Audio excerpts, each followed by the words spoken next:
के पदाधिकारी मित्रों, सामने उपस्थित दर्शक बहनों भाइयों, सच में इस समय देश में राजनीति का स्वर्णिम युग है। राम ने भी यही कहा था और राम की जो लीला है इसका कोई पार नहीं, अपरंपार है। प्रभु श्री राम को जैसे आज रात्रि है, कल सुबह उनको राज तिलक हो रहा था, लेकिन समय ने ऐसा पलटा खाया, राज तिलक के स्थान पर उन्हें वनवास दे दिया गया। और वनवास क्यों हुआ? क्योंकि भगवान ने पृथ्वी का भार राक्षसों को समाप्त करने के लिए जन्म लिया था। यदि वो राजा बन जाते तो फिर बन नहीं जाते तो फिर राक्षसों का अंत नहीं होता। जब राम और रावण का युद्ध हो रहा था, उस समय एक ऐसी स्थिति आई, एक ऐसा समय आया कि राम रावण से हारने लगे। थोड़ा हताश थे। जामवंत ने कहा कि महाराज, ये क्या हो रहा है? आप रावण से क्यों हार मान रहे हो? तो राम ने कहा, जामवंत, मैं रावण से हार नहीं मान रहा हूं। रावण अकेले नहीं लड़ रहा है, रावण के साथ शक्ति लड़ रही है, देवी लड़ रही है, इसलिए मैं थोड़ा पीछे हट रहा हूं।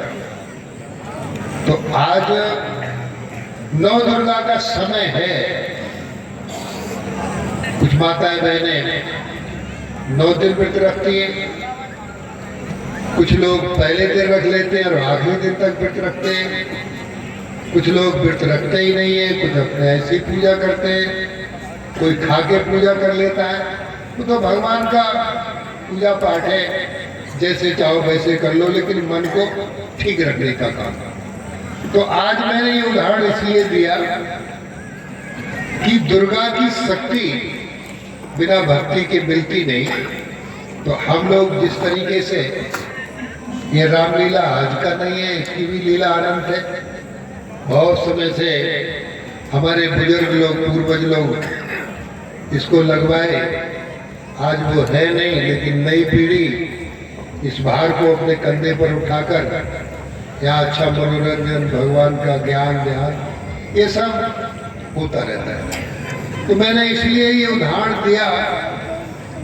फिर प्रभु श्री राम ने, जब जामवंत ने कहा कि भगवान आज ही आप लक्ष्मण को सेनापति घोषित करो और देवी मां की पूजा करते जाओ, राम ने तत्काल लक्ष्मण को सेनापति घोषित किया और फिर देवी मां की आराधना करने चले गए। जब आराधना करने चले गए, उन्हें 9 दिन में 101 कमल के फूल चढ़ाने थे। जब आखिरी कमल का फूल रह गया चढ़ाने को, ध्यान मग्न थे, तो देवी मां ने परीक्षा ली, भगवान की भी परीक्षा ली। तो जो वो तो ध्यान में थे, एक कमल का फूल जो रह गया, देवी जी आई, पीछे से उठाकर ले गई। तो प्रभु श्री राम ने देखा कमल का फूल है ही नहीं और चढ़ावा आखिरी पूजा है। तो उन्हें याद आया कि माँ कौशल्या राम से कहती थी कि राम, तुम्हारी आंखें बहुत अच्छी हैं, नीले कमल की तरह हैं, तो क्यों ना कमल के रूप में मैं अपनी एक आंख चढ़ा दूं माँ दुर्गा को। तो बाण जो पास में रखा था उठाकर अपनी आंख की ओर ले जा रहे थे निकालने,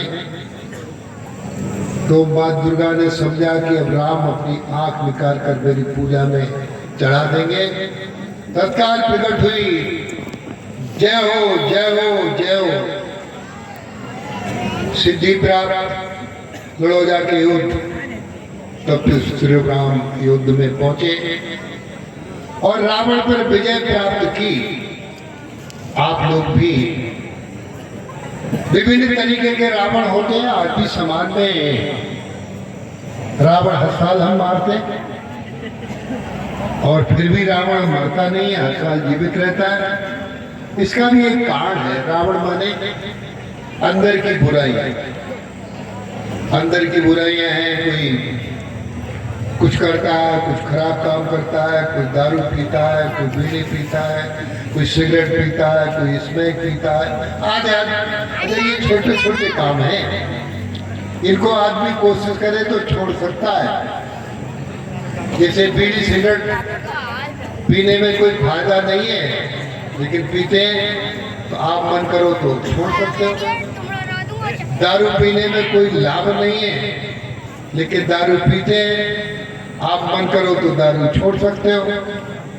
लेकिन मन करने की बात है। ये जो राम की लीला है वो मन को ठीक करने के लिए आयोजित की है। हमारा मन ठीक हो जाएगा तो हमारा तन ठीक हो जाएगा, और जब हमारा तन ठीक हो जाएगा तो सब काम सिद्ध हो जाएंगे। भगवान श्री राम ने माताओं की, देवियों की बड़ा सम्मान किया। शूर्पणखा भी हुई थी, बड़ा उसने रूप दिखाया। प्रभु श्री राम ने बहुत समझाया, लेकिन वो आतता ही थी, आतंकवादी थी। उसने आतंकवाद का रूप धारण करके सीता मैया को डराना चाहा तो उन्होंने दंड दे दिया। आज इस तरीके से देश में नारी का सम्मान बने,